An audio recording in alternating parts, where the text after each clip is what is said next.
This is a place of safety. This is a place of healing. This is a place to be able to feel. This is a place of tears. This is a place of discomfort. This is a place of grounding. This place is like a home.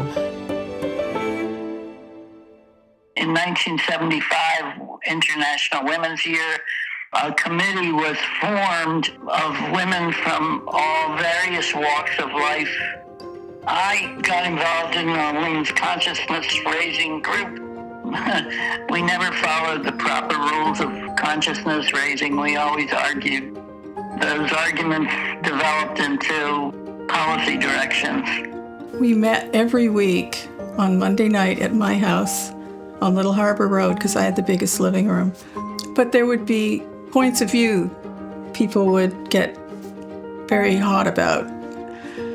Sometimes you get to a point where oh yes, of course, that makes sense. Our conversations dwelled on women and oppression. We were encouraged to share our own experiences. In time, we realized that isolated individual challenges shared was empowering and actually reflected a common experience of many women. It was hard for the Women's Center because men didn't like the Women's Center. They thought we were all lesbians. People would say, Candace, I'm surprised you're working there because you're married. I'm still so grateful for those days when women spoke their minds. It was quite liberating. We felt like we were on the verge, like an eagle ready to soar. Now, we didn't realize that it took a lot of stuff for us to soar. Consciousness raising was indeed an awakening. These were all young women just starting their families. So health became something they could all talk about and then start doing something. The Women's Center were bringing out new things in the community as well, which didn't always go, One of the first projects that was funded was sex education in the schools, which hadn't been done specifically. We started accumulating pamphlets and books that stressed values education, that women could think for themselves and form their own values about sexuality. Interestingly enough, there were no women of color in the Pictou County Women's Center in those early days. Doreen Paris was an icon. She was the first woman of color, African Nova Scotian woman, who was hired as a permanent full-time staff at the Women's Center. And that really meant something. The work addressed gaps in the African Nova Scotian community, in particular women and girls, gaps for employment, gaps for access to resources, and inclusion.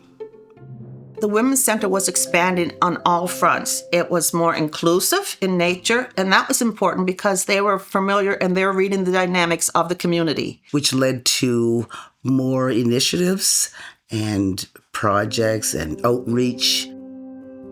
The Starting Point program was a 12-week program, employability program for women who face barriers to employment, and they were always full. They were doing more outreach as opposed to having people come to them. They reached out to a group of students saying, the Women's Center is putting on this production and we want to have actual high schoolers. I was drawn to Slut the Play by accident. A friend of mine had shared it on Facebook that they were doing a call for auditions, and it's not something I normally would have thought twice about, but there was something about it. It was a direct connection with youth in a very public way. That's bold. The impact of the play certainly challenged our definition of sexual violence. So when you're sexually assaulted in any shape or form, in any age, you lose that power. You lose a part of yourself. So when you participate in events like Take Back the Night or the Vagina Monologues, it's like you are building yourself back up from the bottom. I do think it's important that the center continues to be engaged in this kind of work. Morph is Mapping a Road to Power and Healing, which is a sexual violence intervention and prevention program. And aside from those programs, we have funding now for a trauma therapist, and that offers the opportunity for people to really pause and lean into recovering from trauma. This is a place of non-judgmental safety. Being acknowledged, being heard. This is a space where resilience happens. This can help people, and somebody has to. This is a space where truth is revealed. This is real important work. This is big work. This is important work. This is a space where you can connect and heal. It wasn't about us, it was about them. This is a space where people are empowered. I knew I could do something radical because I saw it. This is a space where people are met and believed and supported. It just makes you feel very good to know you were any part of it at all. Honoring our women, it's beautiful because we don't do that enough sometimes. To learn your self-worth and the ability of not just taking anybody's shit. It feels pretty great.